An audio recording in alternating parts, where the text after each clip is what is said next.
track down that other suspect.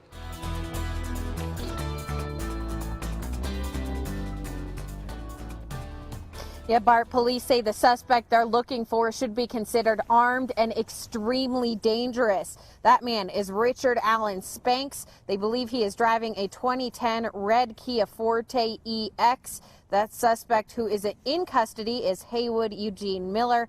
Both are facing first-degree murder charges for the homicides at Carmel and Mosswood. Now, coming up on KRDO News Channel 13 at 6, we're looking into how these major crimes are impacting other cases, including a neighborhood facing a rash of crimes. Hear from a woman who had her car stolen and who is frustrated. Reporting live in Colorado Springs, Katie Spencer, KRDO News Channel 13. Katie, thanks. Autopsies are now complete on the mother and her two sons from Highlands Ranch who were found dead. A spokesperson with Lone Tree Police says all three died from gunshot wounds. Preliminarily, autopsy results are that she died from a single gunshot wound. Preliminary evidence suggests this was self-inflicted. The manner of death is still pending investigation. Police say Jennifer Labor bought a gun hours before she picked up her sons from school early that day. A tip led police to find the family in their minivan in Lone Tree yesterday morning. 3 people are in the hospital with life-threatening injuries after another late-night shooting in Pueblo. Police say this one started as a domestic incident, happened in the 1600 block of East 4th Avenue. Police were at the scene for more than 12 hours after a man showed up to confront his ex-wife and another man. Police say the ex-husband showed up at the home, shot his ex-wife, another man, and then himself. Pueblo police had to wait until 9 this morning to get a search warrant to go into the home to investigate further. A neighbor who saw the police activity says this kind of violence is becoming all too common there. Yeah, it's bad because we won't get out and walk around the neighborhood anymore. It's just too much danger. Police are waiting to see if the conditions of the victims improve before making any arrests. The former couple was airlifted to Denver. The third person is being treated at Parkview Medical Center. We have new information about the shooting death of a teenager on South Murray Boulevard. Police have another teenager in custody in connection to that crime. He faces a first-degree murder charge. 15-year-old Sir Craw Alexander Armstrong was found dead in an apartment complex on that street Tuesday afternoon. Police are still investigating and looking for witnesses. If you have any information, call Crime Stoppers. And Springs police have made 2 arrests for murder from back in July. Travell Kayshawn Johnson and Corey Malik Bernard are charged with the first-degree murder of Cherie Barker. Barker was shot in the 900 block of Chapman Drive. She was taken to the hospital where she later died. Anyone with information regarding that investigation is asked to call Crime Stoppers at 634-7867. We now know the name of the man arrested last night after a standoff in Monument. 22-year-old Tyler Andrew Gonzalez is accused of assaulting a police officer. The assault happened when police got a tip that Gonzalez was at this home on Gibson Canyon Court. When an officer entered, police say Gonzalez attacked him, striking him in the head with a gun. The officer was okay. The gun turned out to be an airsoft gun. The Jacksonville Sheriff's Office says a suspect in a hostage situation is in custody. Police say multiple people were being held inside a bank, and the suspect was trying to commit a bank robbery. This all going down in Florida. Authorities evacuated nearby businesses and asked people to avoid the area. A daring move by some of the hostages gave the SWAT team a chance to move in and free the hostages. Those 2 people took an opportunity to attempt to flee the bank. When they did that, it distracted the hostage taker, and at that point the SWAT team took that opportunity to make entry into the bank, placed themselves between the hostage taker and the hostages, in essence rescuing those hostages. Upon seeing the SWAT team, the suspect surrendered inside the facility. The suspect is identified as 23-year-old Nicholas Humphrey. He was taken into custody. Police say the victims are shaken but unharmed. A veteran police officer was shot and killed in Tacoma, Washington while responding to a domestic violence call. The officer, who has yet to be identified, was taken to a hospital for surgery late Wednesday night where he later died. Authorities shot and killed the suspected gunman after an hours-long standoff early this morning. And the first officer that came in, went in, pulled him, extricated him from the scene. Unfortunately, obviously we all know that didn't save his life, but it saved others' lives, and we were able to get the suspect cornered and trapped. Even though we had 2 kids, we negotiated through the night. The negotiations failed. We went in and took one of the kids when we had a chance, and he grabbed the other kid, and one of our officers felt he had a shot. He took it. The 2 children involved in the standoff are unharmed and safe. Police say they found multiple weapons inside the suspect's home. A manhunt is underway for a man who shot and wounded a Chattanooga, Tennessee police officer. Investigators say the officer was shot 3 times while checking a home for squatters. A short time later, shots were fired at the officer. The officer was struck multiple times. The officer came to Erlanger Hospital, where he is receiving fantastic care. He is being treated for the injuries. He is in as good a shape as can be expected after being shot 3 times by a brutal bad guy with no regard for life. The officer was able to drive himself to the hospital, where he is now recovering. The Dollywood Foundation is giving financial assistance to Tennessee residents who lost their homes in the deadly fires there. Dolly Parton, who was raised in the Great Smoky Mountains, says she believes charity begins at home. Parton is asking all the Dollywood companies to contribute to the My People Fund. We want to provide a hand up to all those families that have lost everything in the fires. And to recover, we want to make sure that the Dollywood Foundation provides $1,000 a month to all those families that have lost their homes in the fires until they get back up on their feet.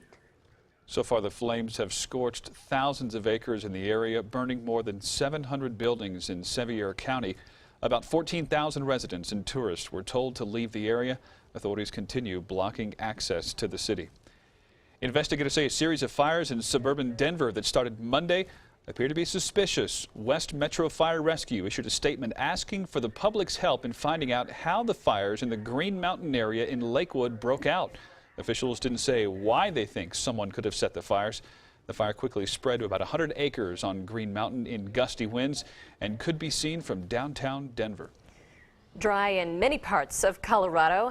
Let's check in with Storm Tracker 13's Mike Everett, who's tracking the potential for snow. Hey, Mike. I am indeed, Heather. Before we go there's one place where there is snow, in fact, enough to open that resort right there tomorrow. Monarch Pass and the Monarch Ski Area will open December 2nd. So again, we were talking about some very dry, very unwinter-like conditions here just a little bit ago, and now things really finally starting to move in the right direction. And you know what? Even the road looking fairly good there. 11 degrees. Another place that opens tomorrow, Telluride, 22 degrees right now. And again, big beneficiaries from the last round of winter storms that moved through. They really favored the southwest mountains, and it looks like this next system moving in will do exactly the same as well. Temperatures moving in the right direction right now, and some new snow moving in on the western slope. Again, fairly light, but it is making its way up the I-70 corridor there. So if you do have some travel plans into that part of the state tonight, definitely check with CDOT in advance.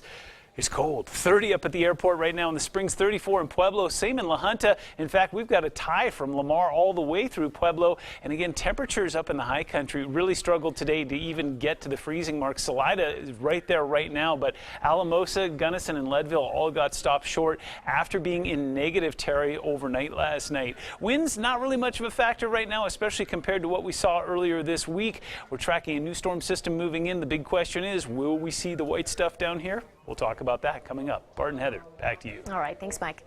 Along with Colorado's top 10 ranking for worst drivers, according to a recent survey, another comes a slam from a second survey. This one is directed at the Colorado Springs area for having the 7th worst roads among mid-sized cities. KRDO News Channel 13 Scott Harrison is live along 8th Street tonight with reaction to those low rankings.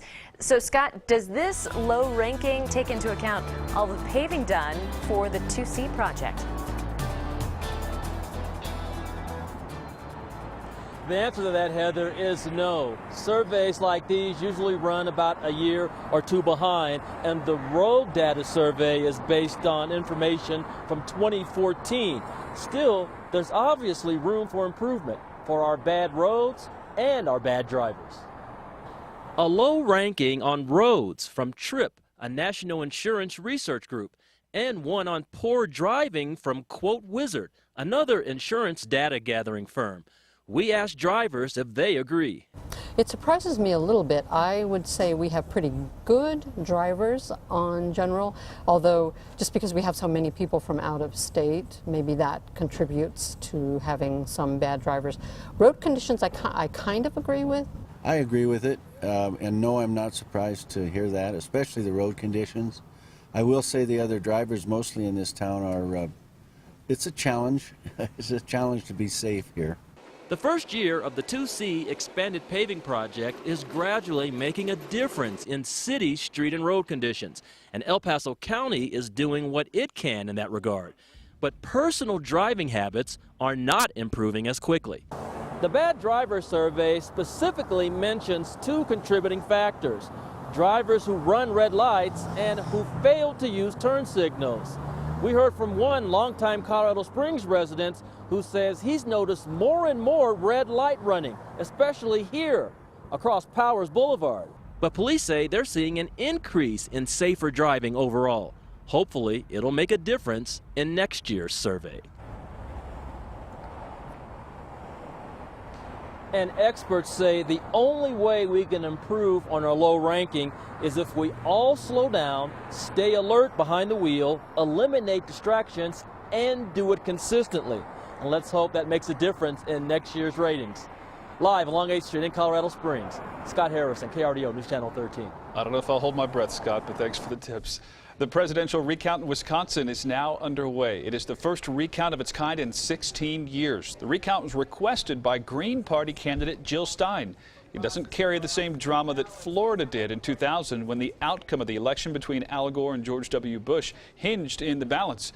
But still, county officials are hiring temporary workers, expanding hours, and dusting off recount manuals to prepare for the work of recounting nearly 3 million ballots there. President-elect Donald Trump is in Indiana visiting the Carrier plant where he helped save 1,000 jobs. The company was planning to move the plant to Mexico to save money. Details of how Trump got the company to stay have yet to be disclosed. Carrier says incentives from Indiana were an important consideration to staying in the U.S. Republican House Speaker Paul Ryan says he is excited about the jobs staying here.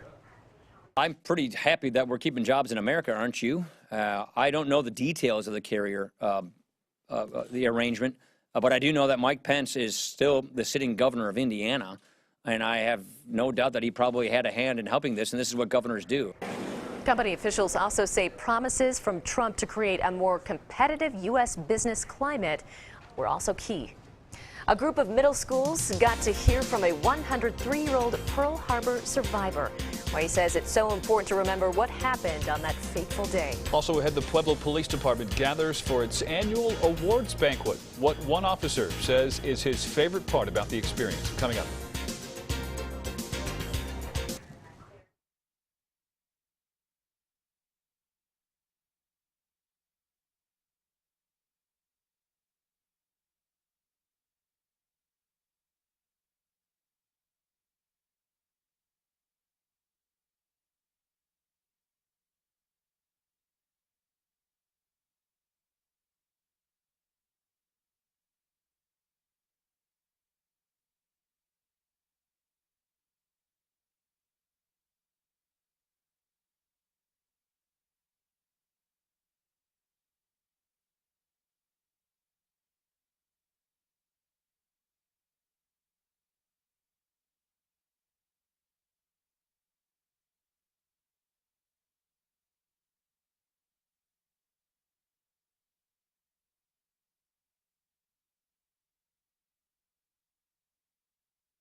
Students at Lewis Palmer Middle School got the chance to hear from a 103-year-old Pearl Harbor survivor this week. Jim Downing was serving as gunner's mate first class and postmaster on the USS West Virginia when Pearl Harbor came under attack. Downing says it's important to remember the events of Pearl Harbor to ensure the country's safety in the future. I feel that the lesson from Pearl Harbor is that weakness invites aggression. We need to keep America strong. So that's my message from Pearl Harbor, so that it never happens again. Mandy looks great for 103, you know? Unbelievable. Downing says it is important for him to talk to kids about the events of Pearl Harbor because he feels his message will be more impactful coming from him rather than reading it in a history book. Downing will be heading to Pearl Harbor this weekend for various events in honor of the 75th anniversary of the attacks. The Pueblo Police Department taking time today to honor their own. Members of the department gathered at Pueblo Community College for their 6th annual awards banquet. Chief Lou Velez says recognizing the community and the men and women in his agency who have helped make the community safer is a day he always looks forward to. Hearing these stories and certainly reading them prior to the event today, it always gives me a sense of pride to be able to represent everybody here. A total of 29 people were given awards for their service. Congratulations to them all. Mike? Highs today didn't exactly get so high. As a matter of fact, we struggled to get out of the 30s in a lot of spots. And in high country, lots and lots of 20s. But I am tracking a warm-up going into the weekend. We just got a little bit of work to do first. All the details coming up.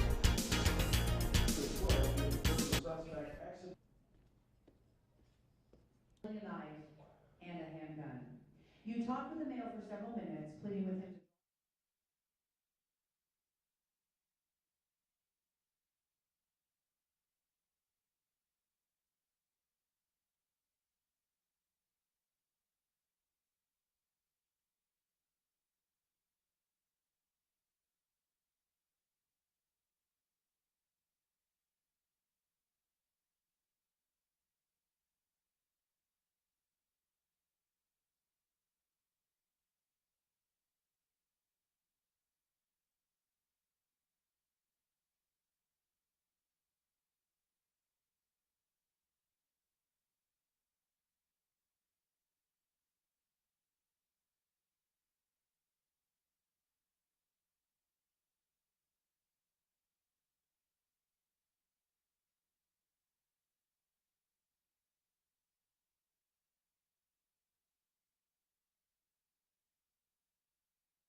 Gorgeous live look from Falcon right now. Highway 24 Meridian Road. The flag sitting still again. That's something we haven't seen a whole lot of this week. Those gusty winds in the beginning of the week have now almost fully, completely sat down. And we got to see kind of a mix of blue sky and cloud out there today. Gorgeous sunset across the area. Traffic even moving well there. Not bad for a Thursday night. Temperatures are cooling off quickly and will continue to do that as we go into the evening hours. 30 at the airport in the Springs right now, just above freezing in Pueblo. As a matter of fact, we've got a string of 34s from Lamar all the way through Pueblo right now. 35 in Trinidad, 20s and teens already in the high country. Tracking live HD Doppler radar, here comes our next visitor moving in on the western slope. Again, some very light snow showers. Latest models want to say that even the best peaks will get about 2 to 4 inches from this one. Not a particularly generous storm, as it's kind of blown apart as it's gotten closer to us. Skyscan definitely telling that story. There's just no organization going on whatsoever here. I am tracking the birth of a low just to the south of Los Angeles right now. We'll see how that affects us through the next few days. But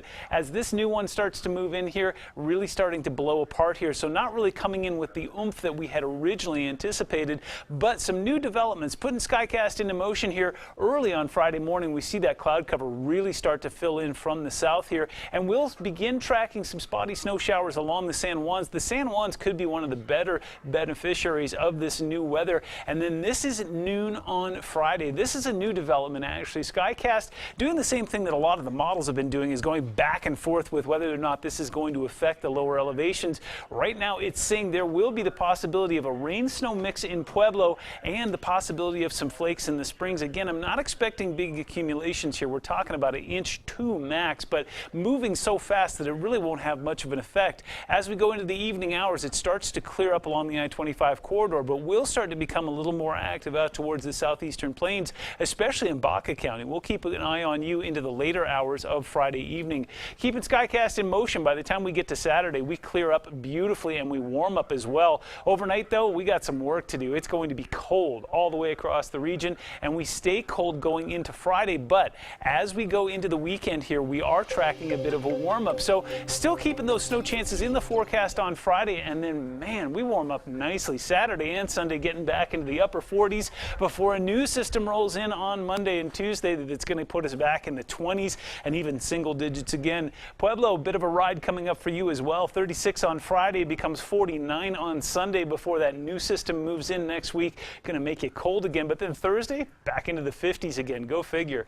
Fremont County, 33 for you on Friday, warms up to 47 on Sunday before that new ride starts again on Tuesday. And in Teller County, 25 on Friday, but hang in there because 38 on Sunday, and then we're going to make another run back down into those single-digit overnight temperatures. And it looks like this next storm a little more robust. So again, we're kind of priming the pump snow-wise, and it seems like as we move forward, we're going to start to see some more activity. A bit more robust. All right, Mike, thanks for the update. Thanks, sure. Well, we will be out at the 8th Street Walmart tomorrow for the annual Red Kettle Rumble. I feel like that should have a reverb on it, Some right? rocky music maybe playing Exactly. Yeah. Various news personalities from KRDO News Channel 13 and KRDO News Radio will be out ringing the red bells to help raise money for those in need. You can join us from 10 a.m. until 2 p.m. to celebrate the holiday season by giving. Here's a look at how stocks closed today. The Dow up 68 points, a record close. I don't get tired of saying that. The NASDAQ dropping 72 points, though, and the price of an ounce of gold dropping $3.90. We'll be right back.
Here's a traffic check as you head home from work, possibly. Here's a live look from I-25 and Motor City. Heavy traffic there, but no slowdowns to speak of.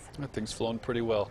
The honor flag is in Colorado as the state prepares to pay its respects to a fallen trooper. At KRDO News Channel 13 at 6, we will show you State Patrol's journey up to Denver for tomorrow's funeral for Cody Donahue.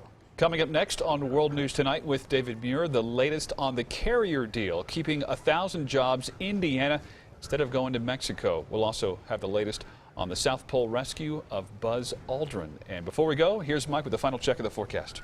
Well, we're going to take another deep dive into the 20s and even teens across the region again tonight. By the time we get to 10 o'clock, most of us will be in the 20s and again bottoming out in the teens. In fact, Colorado Springs will get downright chilly again. That's about 3 degrees warmer from last night, but really the difference between 15 and 18, not a whole lot. Those clouds will start to fill in, and as we look at Pueblo, same story. It's going to be another cold one there as well, increasing cloud cover, and then we're tracking that new weather starting to move in from the south beginning tomorrow. My little temperature gauge on my truck driving home last night said about 16 degrees. It was kind of a wake-up call. Like, can that be right? It's kind of surreal, I isn't think it? once it gets below 30, it's all kind of the same. It's just really, really cold is cold is cold. Exactly. Thanks, Mike. Ooh. Thank you for watching. We'll see you back here at 6 o'clock.